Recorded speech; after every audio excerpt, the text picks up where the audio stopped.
মনটা আজ ভীষণ ভারাক্রান্ত, মনটা আজ সত্যিই ভালো নেই। এই স্কুলটা চিনতে পারেন?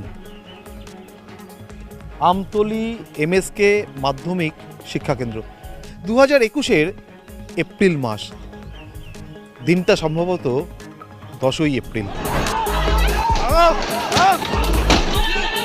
বিধানসভা ভোট চলছে বাংলার বুকে। আর এই সেই স্কুল বিল্ডিং, যে স্কুল বিল্ডিংয়ে ভোটের দিন কেন্দ্রীয় বাহিনীর গুলিতে প্রাণ গেছিল চারটে তরতাজা যুবকের। মনিরুজ্জামান, হামিউল হক, হামিদুল মিয়া, নূর আলম মিয়া। তারা ভোট দিতে ভোটের লাইনে এসে দাঁড়িয়েছিলেন, আর তারপর কেন্দ্রীয় বাহিনীর গুলিতে ঝাঁঝরা হয়ে গেছিল তাদের শরীর, চলে গেছিল চারটে তরতাজা যুবকের প্রাণ। তাই ভোটের প্রশ্ন এলেই, ভোটের প্রসঙ্গ এলেই কোথাও গিয়ে শীতলকুচি কিংবা সমগ্র কোচবিহারের মন উতলে ওঠে। কারণ 2021-এর সেই 10ই এপ্রিলের সেই স্মৃতি আজও ভুলতে পারিনি। তবু নির্বাচন তো, তাই ভোট দিতে হবে, ভোটাধিকার প্রয়োগ করতে হবে, এবং কোচবিহার তথা শীতলকুচির মানুষজন তারা তাদের ভোট দেবেন এবং ভোটের আগে নেতা নয় জনতায় এখানকার মানুষজন তাদের মনের কথা তুলে ধরবেন। আমি পারাদীপ চলে এসেছি শীতলকুচিতে, এবং শীতলকুচির মানুষজন তারা রয়েছেন আমার সঙ্গে। ভোট এলেই কি শীতলকুচির মানুষের মন কোথাও কি ব্যাকুল হয়, কোথাও কি মন খারাপের মেঘে ঢাকা পড়ে? এটা তো স্বাভাবিক, এত বড় একটা ঘটনা ঘটে গেছে, চারটা তাজা প্রাণ চলে গিয়েছে, সেই আতঙ্ক সবসময় এখানকার মানুষকে তাড়া করে বেড়ায়। এবং ভোট এলেই আর একটা নতুন করে একটা আতঙ্ক একটা তৈরি হয় মানুষের মধ্যে, যে আদৌ তো সেন্ট্রাল বাহিনী দিয়ে তো ভোটটা হবে। এই সেন্ট্রাল বাহিনী না জানি আগামী দিন হয়তো এদের দ্বারা আরও খুন সংগঠিত হয় কি না, সেটা একটা সংশয় সবসময়ের জন্য মানুষের মধ্যে তাড়া করে যাচ্ছে। 2021-এর যে রক্তাক্ত ঘটনাটা, এটা আমাদের অন্তরে সারা সময় একটা যেমন একটা কীরকম একটা আতঙ্কের মধ্যে আছে। তা আমার ওই রাজনৈতিক বক্তব্য নাই, আমি ব্যক্তিগতভাবে কিছু বলতে চাই। সেটা হলো কি, আমার তো বয়স হয়েছে প্রায় 65 বছর। এতদিন আমরা এর আগে বহু ভোট দিয়েছি, কিন্তু এত বাহিনী আমরা দেখি নাই। কারণ 2-1টা হোমগার্ড বা পুলিশ থাকলে ভোট হয়ে যায়, জনগণ এখানকার শান্ত। কিন্তু এখন কেন বাহিনীর প্রয়োজন হয়, এটা আমাদের বুঝতে হবে। বর্তমান যারা রাজনৈতিক করে তাদের মন মানসিকতা ভালো না, তারা শুধু এই ভোটটাকে ব্যবসায় একটা পরিণত করে ফেলাইছে। সাধারণ মানুষের যে একটা সুখ শান্তি সমৃদ্ধি এ কথা ভুলে গেছে। এখন সাধারণ মানুষের স্থান এখানে নাই, এখানে শুধু আছে ওই সমস্ত লোকের যারা মানুষের পয়সা করি নেয়, টাকা পয়সা নিতে পারে, দাবর দিয়ে থামাইতে পারে, সেই সমস্ত লোকের। তা আমি মনে করি সরকারের তরফ থেকে যেই রকম শান্তপ্রিয় ভোট করাটাই আমাদের বাঞ্ছনীয়। কোচবিহারের ভোট মানেই কেন হিংসা সন্ত্রাস এগুলো বারে বারে শিরোনামে উঠে আসে? আমরা ভোট মানে আগে মনে করতাম ভোট একটা উৎসব, কিন্তু এই মোটামুটি 10 বছর 11 বছর থেকে ভোট মানে একটা প্রহসনে পরিণত হয়েছে আর কি। এখন ভোট মানে বোঝা যাচ্ছে একটা অন্য জাতিভেদের ভোট। হিন্দুরা মনে করছে আমরা বিজেপি, মুসলমান মনে করছে আমরা তৃণমূল। এইভাবে কিছু বোঝাবুঝির ভুলের কারণে আপনি বলেন ভোট মানে এখন মনে হয় প্রহসন। কেন? এটা কাদের জন্য মনে হয়, কারা এর জন্য দায়ী? এটার জন্যে 2টা দলেই দায়ী, বিজেপি এবং তৃণমূল। বলা হচ্ছে তৃণমূল এবং বিজেপি এরা দায়ী। সত্যি মানেন এরাই কি দায়ী কোচবিহারে ভোটের হিংসা সন্ত্রাসের জন্য? কি বলবেন? না, পরিস্থিতি এখানে সবচেয়ে বড় কথা হচ্ছে বিজেপি যেভাবে সাম্প্রদায়িক রাজনীতিটা করে, জাতিভেদের যে রাজনীতিটা, এই জাতিভেদের রাজনীতিটার জন্যই আজকে এই ভোটের প্রতিহিংসা একটা দাঁড়িয়েছে, যেটা কোনোদিনও ছিল না। এনআরসি সিএ এর নাম করে যে অবস্থাটা মানুষের মধ্যে যে একটা আতঙ্ক তৈরি হয়েছে, এই আতঙ্কটা এই এলাকায় অনেকে বাংলাদেশ থেকে বা বিভিন্ন থেকে এসছে। তারা ভোটার অধিকার আছে, তাদের নাগরিকত্ব বলতে তার ভোটার অধিকার, আধার কার্ড, রেশন কার্ড সব কিছুই আছে। আজকে তার আতঙ্কে ভুগছে। নতুন করে দীর্ঘদিন ধরে যারা এখানে বসবাস করছে তাদের সব কিছুই আছে, নাগরিকত্বের কোনো অভাব নেই, কিন্তু তারপরেও তারা আতঙ্কে ভুগছে। সিএ হবে, সিএর পরে এনআরসি মানেই তো ডিটেনশন ক্যাম্প। আজকে আসামে যারা এখনও যারা সিএ যদি হয়ে থাকে, তাহলে আসামে যারা এখনও ডিটেনশন ক্যাম্পে আছে 14 লক্ষ মানুষ, হিন্দু বলে যদি তাদের নাগরিকত্ব দেওয়া হয়, তাহলে সিএ চালু করার পরে কেন তাদের নাগরিকত্ব দেওয়া হচ্ছে না? আমি আসবো। এখনও তারা কেন ডিটেনশন ক্যাম্পে আমি আছে? আসবো, সে প্রসঙ্গে আসবো, এখানে যারা আছে তাদের কাছে আসবো। কিন্তু এই যে ভোটের আগে রাম মন্দির, মনে হয় যে ভোটে কোনো প্রভাব পড়বে? না না, এটা কোনো প্রভাব পড়বে না। রাম মন্দির ওটা হচ্ছে বিজেপির একটা চাল, এটা নিয়ে কোনো অসুবিধা হবে না।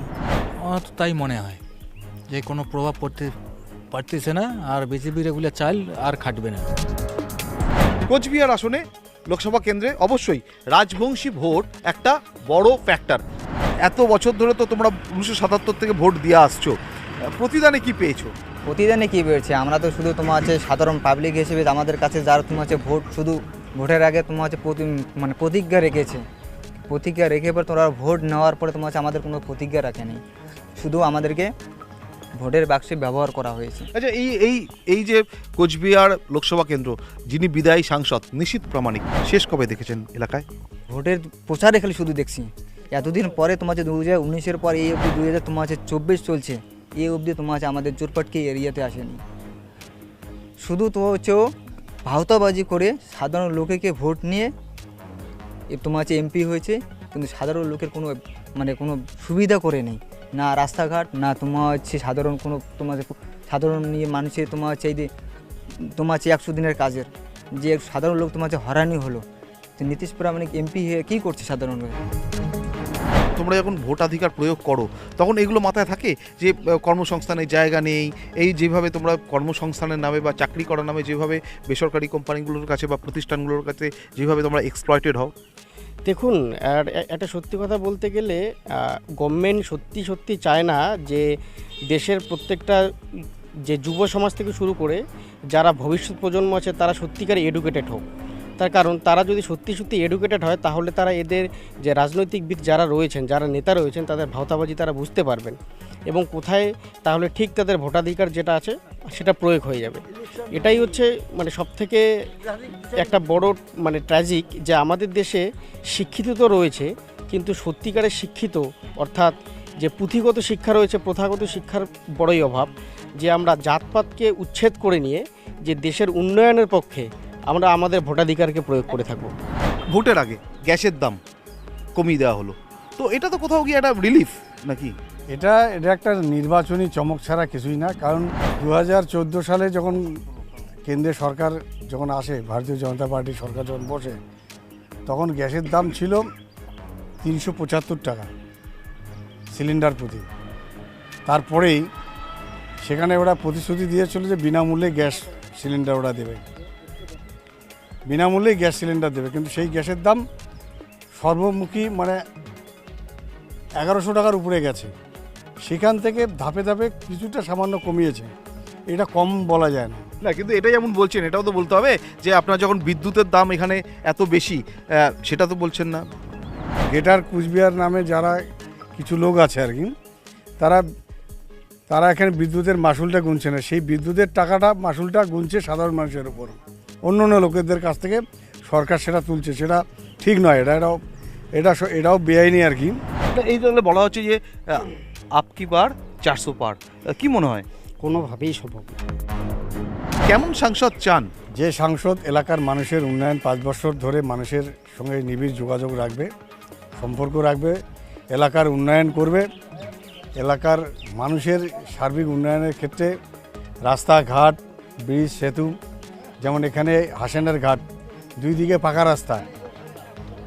পাকা রাস্তা, মাঝখানটায় নদী।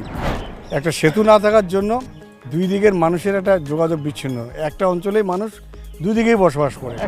একটা কথা জিজ্ঞেস করি আপনাকে, একটা প্রসঙ্গ আমার মাথায় এলো হঠাৎ করে, যে আপনি এই অভিযোগগুলো তুলছেন 2019-এ নিশীথ প্রামাণিক তিনি এখান থেকে সাংসদ নির্বাচিত হয়েছেন, কিন্তু তার আগে 77 সাল থেকে 2009 পর্যন্ত বামেদের সাংসদ ছিল, 2014 থেকে 2019 মানে 2014 এবং 2016 এই দুটো টার্মে এখানে তৃণমূল কংগ্রেসের সাংসদ ছিল। তো কেউ কি তাহলে কিছু করলেন না?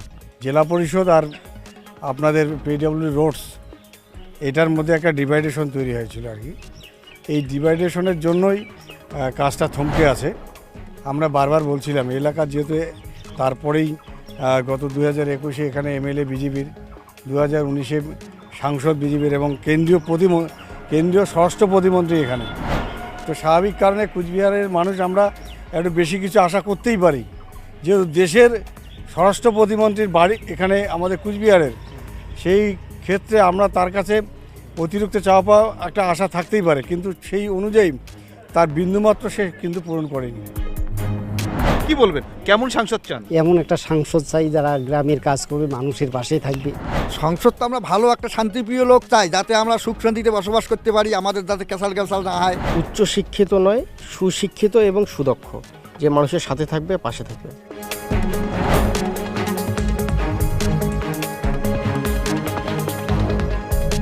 কোচবিহারের শীতলকুচি এই বাঁশের সাঁকো সাক্ষী রেখেই হয়তো আগামী 19শে এপ্রিল এখানকার যারা ভোটার রয়েছেন, যে 16 লক্ষ ভোটার রয়েছেন, তারা তাদের ভোটাধিকার প্রয়োগ করবেন। কিন্তু তারপর দেখা হবে 4 জুনে এখানকার মানুষ কি রায় দেন, কার পক্ষে রায় দেন। এই বাঁশের সাঁকো নিয়ে এবারের সাংসদ, বিদায়ী সাংসদ বা যারা লোকসভা আসনে প্রার্থী, বিভিন্ন রাজনৈতিক দলের প্রার্থী, তারা কি প্রতিশ্রুতি দেন, তারা কবে এই বাঁশের সাঁকো থেকে পাকাপাকিভাবে ব্রিজ নির্মাণের করে দেন, সেটা তো দেখার জন্য আমাদের নজর থাকবেই।